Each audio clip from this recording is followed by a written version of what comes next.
as we continue to work through this paper, you'll notice that there's lots of information, and then we get to the back of the paper. So this is after the conclusion. So we've got conclusion, and then we've got appendix.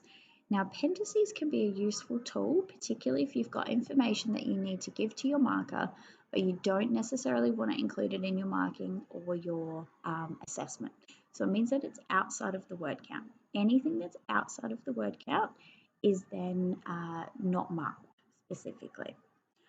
So this student had to give us a glossary because they had to make sure that their reader understood some of the terms that they were using. So instead of actually using their word count to explain these terms, they've pulled them into the glossary. Knowing these terms is important, but it is not part of the argument, so it's in the glossary.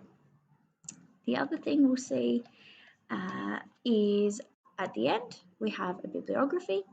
You need to make sure you follow the usual referencing, and it's really important that you understand that a bibliography is a summary of all of the resources that you engaged with in order to complete your research project. So you should have a list of this from your folio.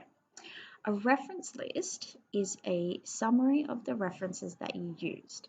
Now, they fulfill slightly different purposes. There is no right or wrong about which one to include, and for different people, it might be a different reason for including one or the other. You don't need to include both because even though they fulfill slightly different purposes, they meet the same criteria of having justified your research inclusions.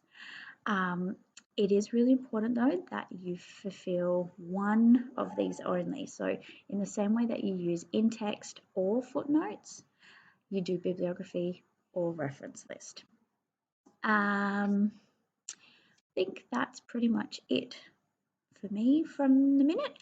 I think it's really important that you are thinking about at every single point, does this piece of evidence allow me to prove my argument? Do I have a supporting piece of evidence that then will help me prove that argument further? Don't ignore conflicting evidence, though. It's really important that you keep that in, but use it to embellish the sophistication. So if you have contrasting opinions, it's really important that you start off with one and you talk it through and you explain why it's like that, and then you talk about how someone else feels.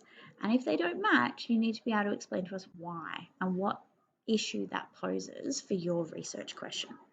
Good luck. I hope that it goes well. Remember, research hubs are on to assist throughout this process.